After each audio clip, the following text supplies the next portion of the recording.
xildhibaano ka tirsan aqalka odayaasha Somaliland ee guurtida oo loo xulay inay soo xaliyaan dilal ka dhacay deegaanada Xaaji Saalax iyo Laanmulaaxo ayaa maanta warbixin ku saabsan sida ay uga howlgalaan dhacdooyinkaasi waxay xog waran siiyeen gudoomiyaha golaha guurtida Somaliland Salebaan Maxamuud Aadan iyo xildhibaano ka tirsan golahaasi waxaana sheegeen inay ku guuleysteen inay xal ka soo gaaraan deegaanadaasi loo diray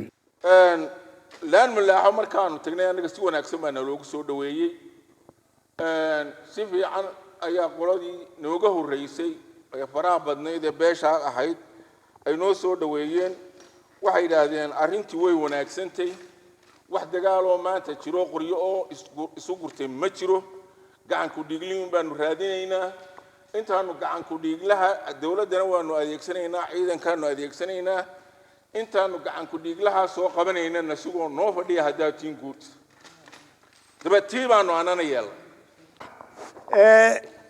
noloo diray inaanu wax ka soo qabanno intii wax ma sheegay mooyaane midhar yar yar oo ka hadhay baan halkaa kaga darayaa marka horeeya waxa weeye haddii aad guurtida tihiin arrinkan aanu soo qaadnay aanu qabanay iyo dadkii aanu u tagnay labaduba way iswaafaqeen aad baa looga jecel yahay golaha guurtida iyo waxqabadkiisa labadii reereys hayay markii aanu dhex galay mid waliba way ku qabowday golaha weyn ee Soomaali halka isugu tagay ayaan anigu ka mid ahaa guurtida waxaan u qaabilsanaa shirweynaha habar yoonsiina fadhiya halkaas kursigaygu yaallo aanu kuwaasan ku jiray guurtiduna xagga dambe ka shaqeynaysa waxa halkaa la isku waafaqay oo la jeclaaday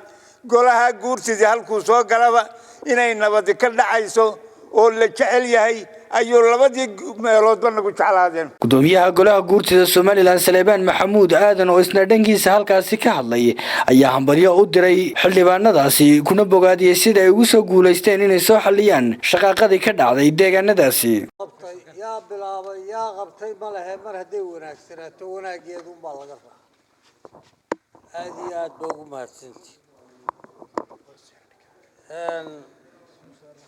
macatan kale aanan idin dirina meesha idinku habsatay annaga qudhayada warkaasi waana soo gaadho dee qaylo dheer baa suldaankii indhacase cirka u diray marka haddii xaggaana afisagarowaagii ka baxay taasaaba ugu muhiimsan labada reer afisagarowaagaas hadduu meesha ka baxay Mukhtar Ismaaciil Ali Samsa TV Hargeysa.